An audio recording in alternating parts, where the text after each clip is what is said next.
Hey y'all, ALYSENICOLE85 here from Just Things with Elise, and I am going to show you how to gift wrap like a professional today. And I used to work at a certain department store and I did gift wrapping there. So I'm going to show you the trick of the trade on how to wrap your present like at a department store so you can save on that money.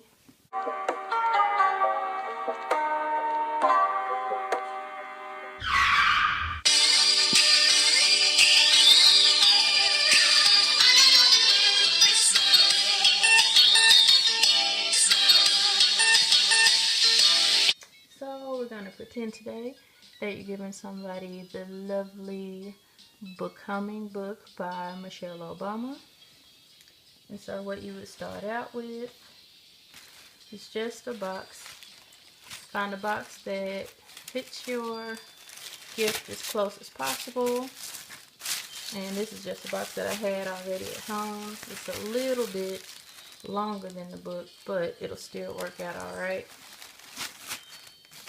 And you can or cannot put paper on the inside, that's up to you. It's just a nice little something extra, a little lanyard. And so you just cover up the present however you want with the paper if you decide to use that. And you see it's all like folded in on the sides, but that won't matter because the outside of the box will be upright.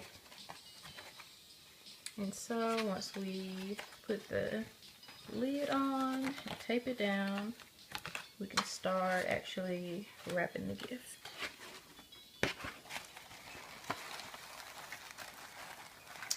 And so with this box, since it's so cute anyway, you can just stop here. Put it in a cute box with a nice little design on it. Put a to and from sticker for some bows, and give it to your person that you got the gift for, and you will be done.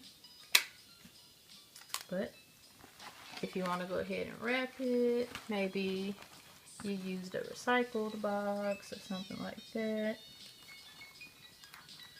or it's just a plain white box that's meant to be wrapped, this video will help you out. And I hope I'm still in frame. I apologize if I'm not. I can't see right now. And so you have your box. We're going to be using this pretty paper that I found at Target. It's rose gold wood grain. I love wood grain stuff. I don't know what it is. And I currently like rose gold a lot. Don't quite love it, but I do like it. So what you start off with, once you get your box prepared,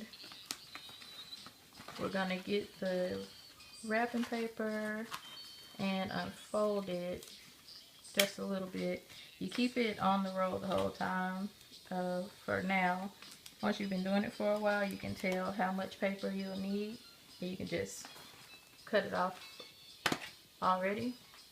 But for this, I'll roll it this way, it'll be easier to see. So for this, we're going to take the paper, and you take your box and you turn it upside down, and you pull the paper over the edge of the box. So this will be fine. It doesn't have to be too far over, but just enough where it goes over that lip. And it would be best if you had double-sided tape, but I'm just using supplies that I had on hand already. So I'm just doubling up a piece of tape like this and putting it on the edge. Or for this step, you could just pull the paper over like that and put a piece of tape there. So I'll do it both ways just to show you. And luckily with this paper, it has the grid. I don't know if you can see that, but It has the grid that you can follow for cutting. That is convenient, and it helps you make sure that your package is actually straight too. And so on this side, I just use the folded over tape. Now on this side, I'm going to use just a regular piece of tape to hold it down, just so you can see the difference, or that you could do either one. And I actually used to, for this part, I would just get one piece of tape and put it right here in the middle, and that would hold this part down. And the reason you want to make sure this part is held down pretty good is because you're going to pull the package back to make sure that it's really tight on that crease. And you're going to take your fingers and run along that edge to make the crease.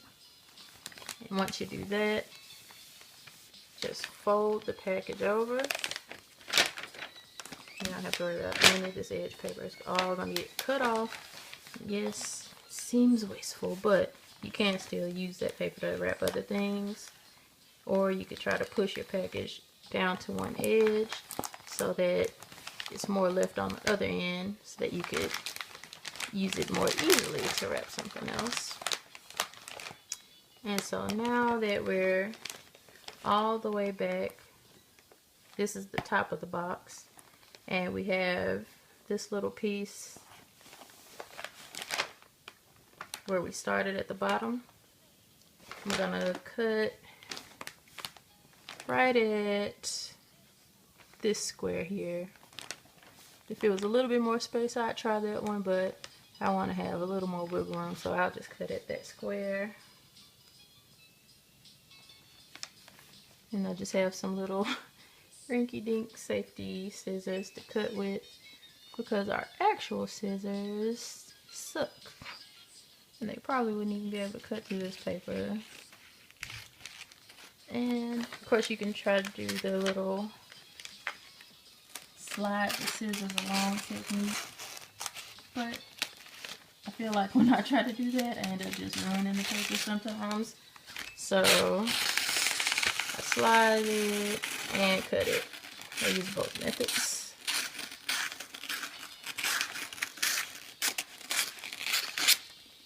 So there you go. And now that we have this, let's move this out of the way. And we can turn the package back upside down. And we just pull in again. And tightening this edge and pinching that crease as well. And so now you pull as tight as you can without ripping the paper. And we're going to make our final crease right over here. And this is where we started.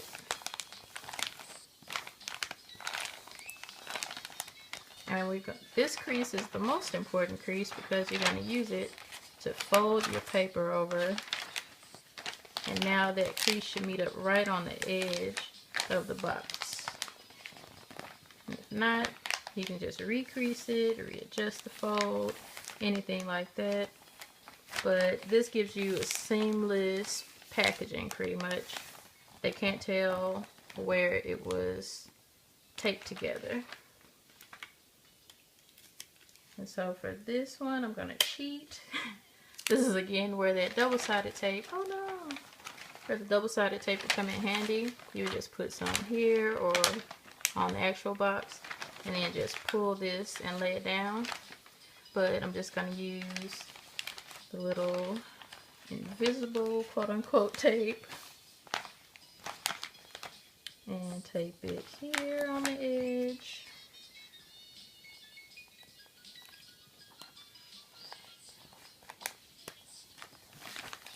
And then come down to the other side and do the same thing.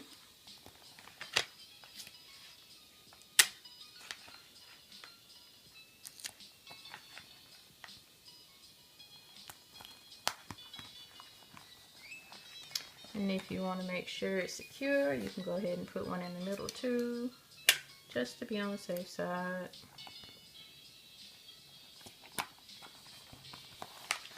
Alright, and so now that we have that part taken care of, we have to do something about all of this leftover paper.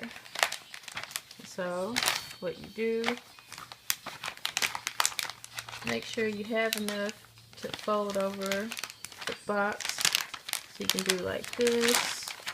And yes, make another crease if you like. And then follow that crease to cut the paper off. And be careful when you're doing this because you need to cut it all together.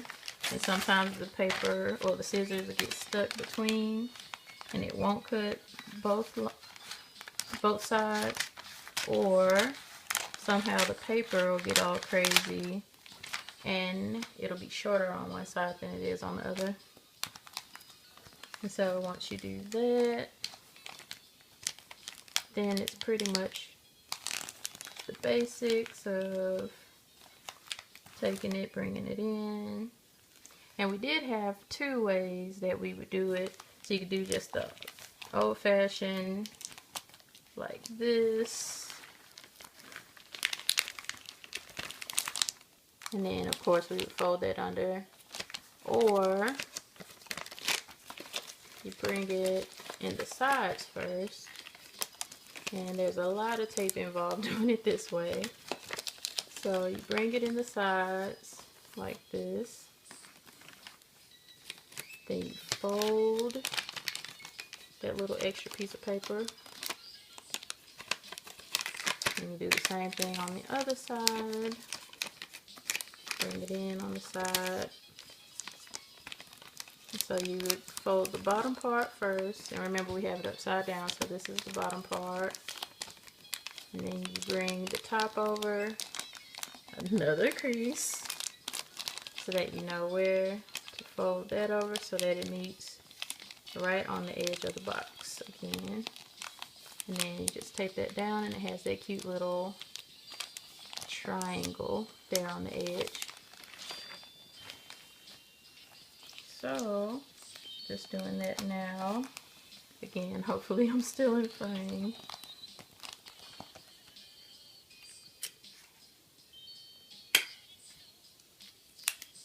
And so, when you get this done at a department store, once they fold this little triangle down, that gets taped on the back with double-sided tape so that it lays taut onto the box. And then you fold the second part and it gets taped underneath as well with double-sided tape. There's not any tape on the top where you would have the chance of actually seeing it. It's all underneath, all double-sided tape. But with this pattern and this tape, you really can't actually see it, so it's okay.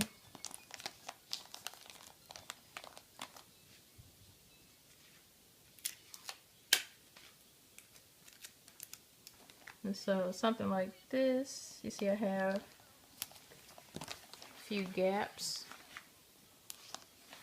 And these gaps, that would not be acceptable. At a department store, you would have to start all the way over. And a lot of customers would even tell you that's not acceptable.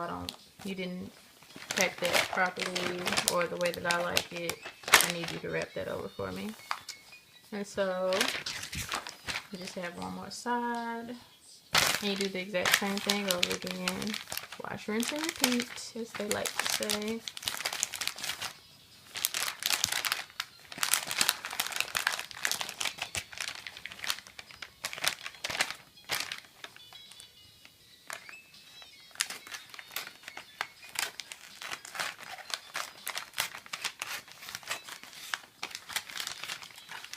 You can try this along with me if you like. If you have your supplies and what you need to wrap. And that way you can just pause the video as needed. And come back to the step that you need to watch to get your package completed.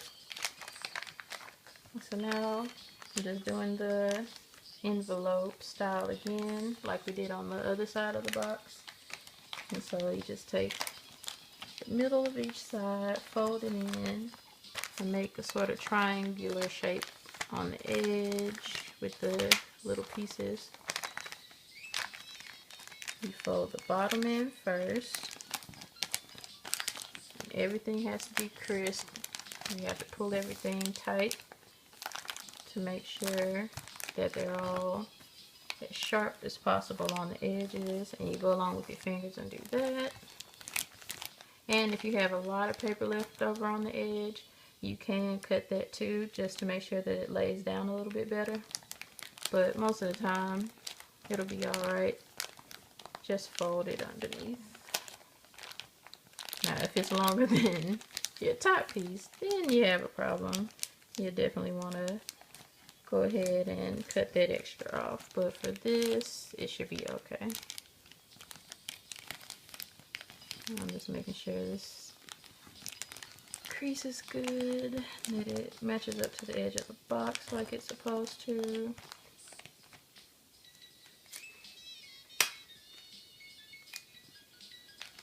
And I'm just taping it closed.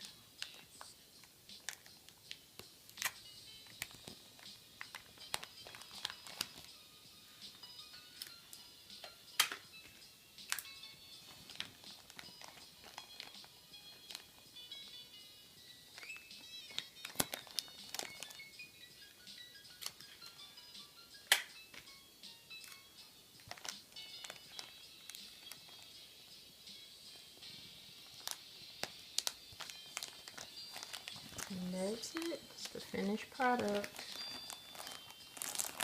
How to professionally wrap a box. And then of course, putting a bow on it will take it to their next level, and I can show you how to do that too if you would like. There's plenty of videos on YouTube showing you how to tie a bow on a box though, so you can either check those out. But if you would like to see how department stores tie their bows on the box, I can show you that as well. Just leave a comment down below to say that you would like to see that. It won't take long at all. And other than that, that's it for this video. Something you can do is get a to or from sticker to put on here so that you can write on it. Since this pattern you probably wouldn't be able to see if you just wrote directly on the paper, so you would either need like a to from sticker, or if you do put a bow on it, include a tag with the bow that like hangs off, and write who it's to and from there. Or you can just know whose present it is. I do that a lot. I'll wrap something a certain way, or just use one specific paper for each person, and that way I know whose gift it goes to, and I don't have to write on it at all.